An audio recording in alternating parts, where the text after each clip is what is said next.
utangnya insya Allah cepat lunas. Berarti desa Sirau ini banyak yang punya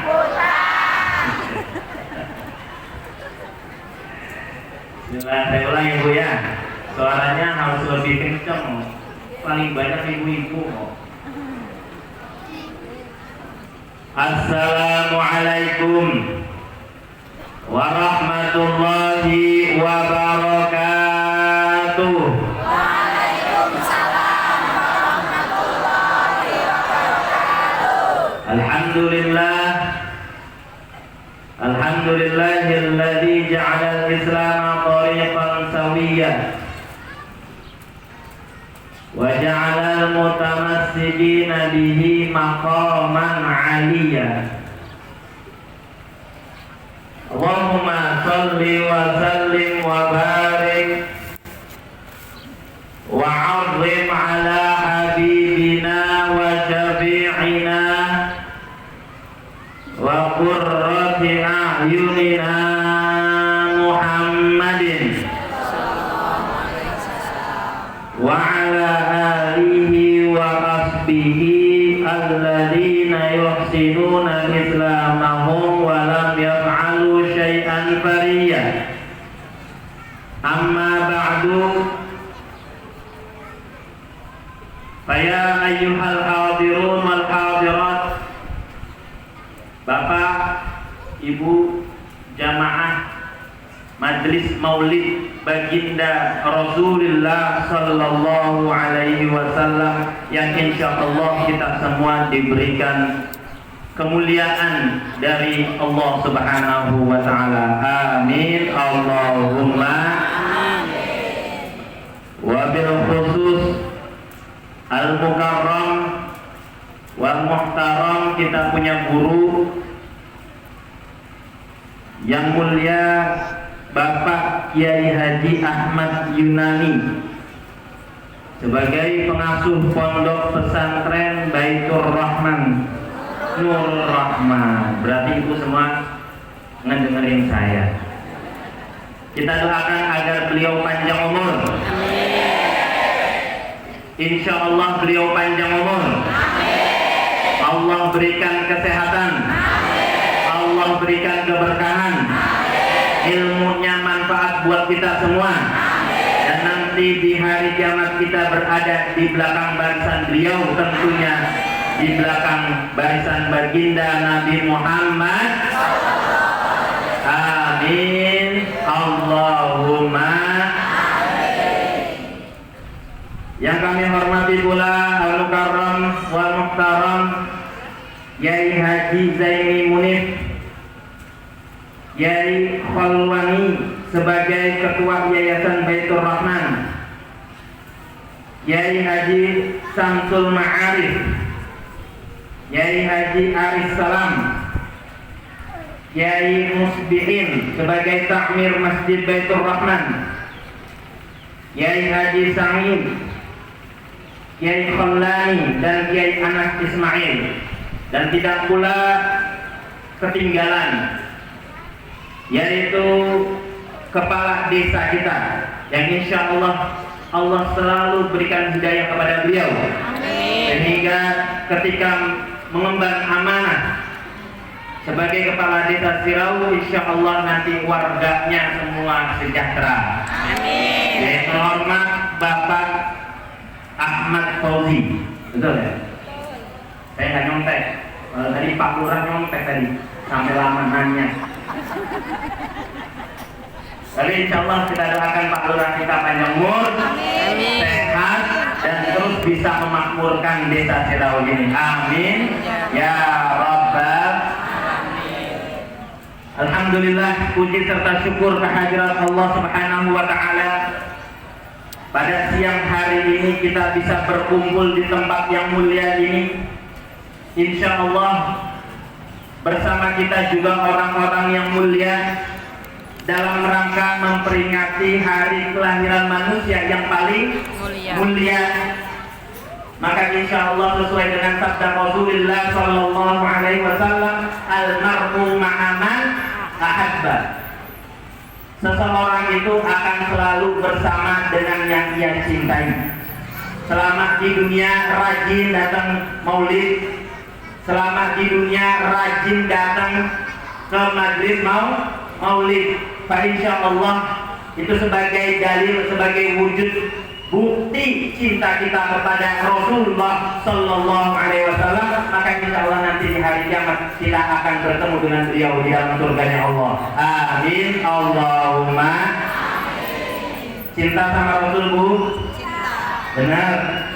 Sayang sama Rasul? Cinta sama Allah? Benar. Pernah ngomong cinta sama Allah, ya Allah saya cinta banget sama Engkau ya Allah? Nggak pernah kan? Tapi setiap hari kita mengungkapkan rasa cinta kepada Allah Subhanahu wa Ta'ala. Pernah kan? Ada ungkapan seperti ini di dalam doa. Doa ini setiap hari kita baca. Inna sholati wa mahyaya lillahi rabbil alamin. Itu ungkapan cinta Bu kepada Allah. Sesungguhnya sholatku, ibadahku, hidupku, matiku, ku persembahkan untuk Gusti Allah. Semuanya untuk Gusti Allah. Cinta deh itu namanya. Cinta. Pernah digituin Bu sama lakinya Bu? Bu?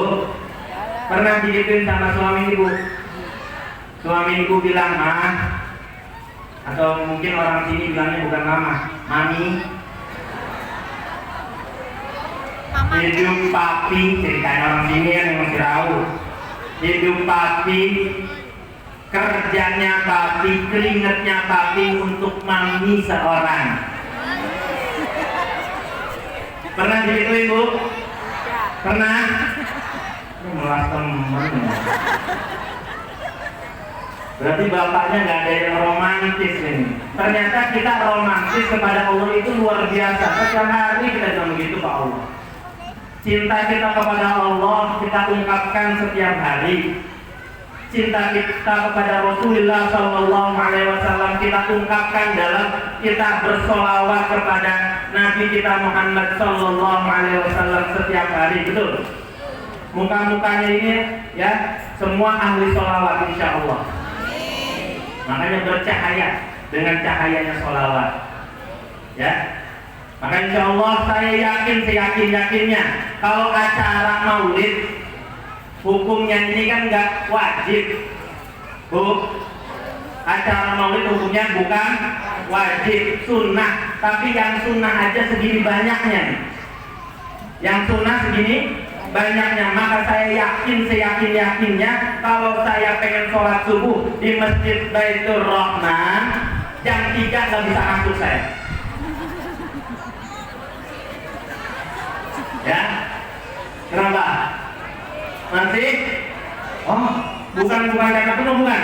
Masih dikunci. Saya sudah husnuzon kok sama ibu semua, sama bapak semua. Ternyata masih tidak. Tapi insya Allah mulai hari ini, ya nanti Masjid Baitur Rahman insya Allah penuh. Setiap subuhnya penuh, setiap jamaahnya penuh, insya Allah. Sholawat serta salam marilah kita hadiahkan kepada pimpinan kita baginda Rasulullah Sallallahu Alaihi Wasallam. Semoga kita semua yang ada di sini termasuk orang-orang yang beruntung, anak-anak kita, keturunan kita, semua orang yang kita cintai termasuk orang yang beruntung telah di hari kiamat mendapatkan syafaatul uzma dari baginda Rasulullah Sallallahu Alaihi Wasallam. Amin. Allahumma sallallahu ala Muhammad sallallahu alaihi wasallam sallallahu ala Muhammad sallallahu alaihi wasallam. Sama-sama.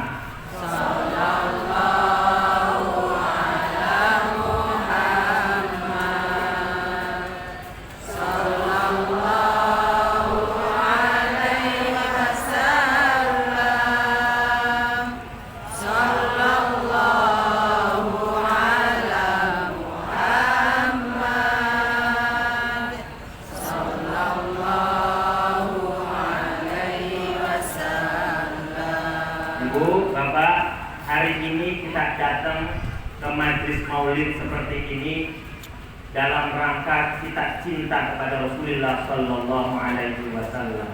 Kenapa? Karena memang Rasul itu pantas banget untuk dicintai. Rasul itu pantas banget untuk dicintai. Kenapa? Pertama, kenapa kita harus mencintai Rasul? Kita bangga punya Nabi seperti Nabi Muhammad, itu bangganya luar biasa. Kenapa? Kehebatan Nabi Muhammad ini bukan hanya diakui oleh orang-orang yang cinta kepadanya.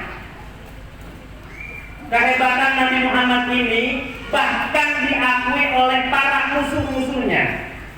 Kalau kita hebat, kita dicintai banyak orang, mungkin yang mencintai kita adalah orang-orang yang senang sama kita, betul? Yang sayang sama kita, cinta sama kita. Tapi yang kesel sama kita, yang gedek. Tahu gedek? Apa gedek bahasa ininya? Mantel. Sama gedek juga? Hah? Yang gedek sama kita bagaimana? Apakah dia mengakui kehebatan kita? Nah. Tapi kalau Nabi Muhammad SAW, baik yang beriman kepada Allah, bahkan yang tidak beriman kepada Allah, yang memusuhinya sekalipun juga mengakui kehebatan Nabi kita Muhammad. Di dalam buku yang dikarang oleh John Lestito, namanya mirip-mirip sama orang Firaun. Ada yang namanya John Lestito, Pak.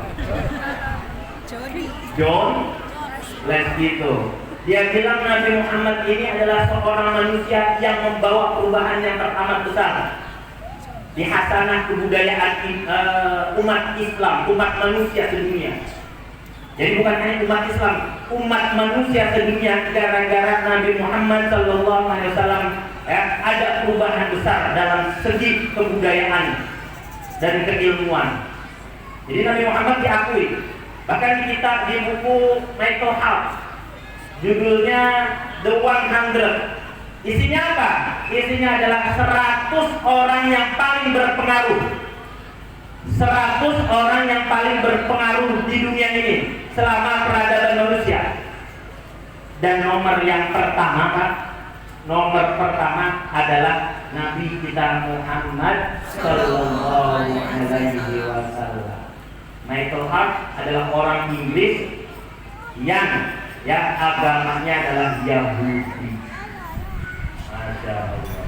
Bangga gak? Bangga, luar biasa kebanggaan kita kepada Nabi kita Muhammad Sallallahu Alaihi Wasallam.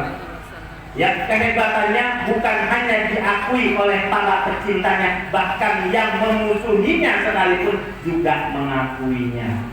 Maka kita bangga. Yang kedua, kenapa kita cinta kepada Rasulullah Sallallahu Alaihi Wasallam? Karena jadi umat Nabi Muhammad itu, Pak, Bu, itu enaknya minta ampun. Kenapa saya katakan nikmatnya luar biasa, enaknya luar biasa? Kalau kita bandingkan dengan umatnya Nabi Musa, umatnya Nabi Musa alaihissalam, umatnya Nabi Musa. Kenapa? Umat Nabi Musa kalau dia berdosa, dia maksiat, pengen taubat, agar taubatnya diterima oleh Allah Subhanahu wa taala, itu diwajibkan untuk bunuh diri. Waduh, repot ini. Nabi Musa punya umat. Umatnya kalau berdosa, maksiat, pengen taubat, itu diperintahkan untuk bunuh diri. Di dalam Al-Quran disebutkan fatubu ila bari'ikum. Nabi Musa mengatakan kepada umatnya, maka taubatlah kalian semua kepada Tuhan kalian. Ila bari'ikum. Caranya bagaimana? Faqtulu anfusakum.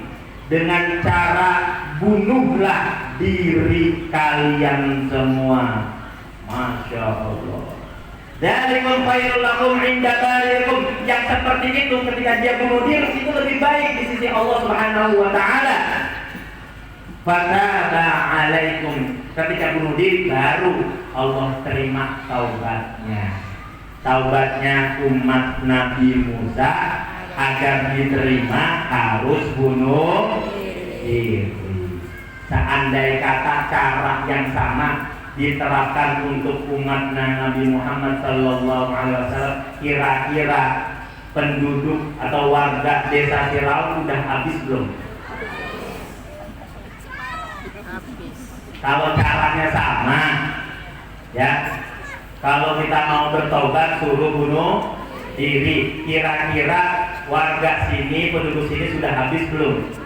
Kalau kita dulunya banyak dosa, kitanya dulunya langganan maksiat langganan, ya, maka ya kalau pengen bertobat, kalau caranya sama dengan apa yang disyariatkan kepada Nabi Musa, maka habis semua umat Islam. Tapi alhamdulillah umat Nabi Muhammad kalau bertaubat tidak perlu bunuh diri, cukup taubatnya taubat nasuh, berjanji tidak mau mengulanginya lagi, berjanji tidak mau melakukannya lagi, maka taubatnya Allah terima insya Allah. Enak gak jadi umat Nabi Muhammad? Enak, luar biasa. Umatnya Nabi Musa itu luar biasa susahnya. Bertobat aja harus bunuh. Kalau kita lihat ibadahnya umat Nabi Muhammad, enak gak ibadahnya? Dan kita punya hutang juga, hutang jasa sama Nabi Musa. Ya kalau tidak ada Nabi Musa, maka sholat kita berapa waktu? 50 waktu. Gara-gara Nabi Musa, sholat kita didiskon jadi 5 waktu. Tapi sholat yang 5 waktu itu pun masih sering ya.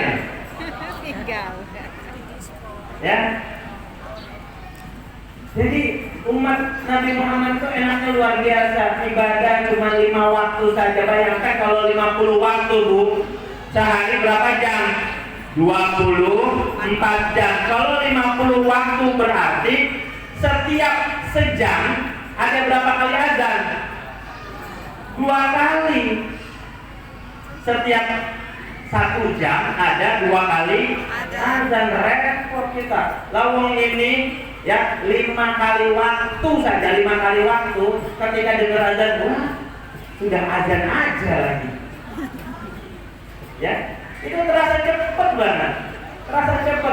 Maka bersyukurlah ketika kita menjadi umatnya Nabi Muhammad Sallallahu Alaihi Wasallam. Bahasa kerennya punya privilege. Orang yang punya privilege itu punya perlakuan khusus, mendapatkan fasilitas VIP. Dan alhamdulillah kita dari miliaran manusia yang Allah ciptakan, kita Allah pilih menjadi umatnya Nabi Muhammad Sallallahu Alaihi Wasallam. Senang gak, Bu? Senang gak? Sholawat dulu. Sallallahu ala Muhammad Sallallahu alaihi wasallam. Sallallahu ala Muhammad Sallallahu alaihi wasallam. Nah, cuma ketika kita mau menghadiri peringatan Maulid Nabi, sering ada yang bilang itu kan di zaman Rasul nggak ada. Di zaman Rasul nggak ada. Di dalam Al-Quran nggak ada juga perintahnya. Maka sebagian orang ada yang mengatakan hukum Maulid itu bid'ah. Kalau hukum Maulid itu bid'ah berarti sesat, dolalah. Kalau dolalah tempatnya di mana? Di neraka. Berarti kalau ada peringatan Maulid yang datang tempatnya di neraka. Panitianya tempatnya di neraka. Yang paling panas nerakanya adalah yang cerah. Na'udzubillah min dzalik. Tapi sekarang kita belajar, mau belajar Bu. Hukumnya apa kira-kira Maulid? Di dalam agama kita, agama Islam, hukum itu ada 5 Bu. Betul? Yang paling atas, paling tinggi, hukum tertinggi di dalam agama kita apa? Wajib. Kalau ada perintahnya di Al-Quran, perintahnya di dalam hadis, maka hukumnya wajib. Oh, sifatnya tidak harus, sifatnya hanya anjuran, maka turun. Kalau bukan wajib berarti sunnah. Oh, tidak ada anjuran dari Nabi, tidak ada anjuran dari Al-Quran, maka ketika bukan wajib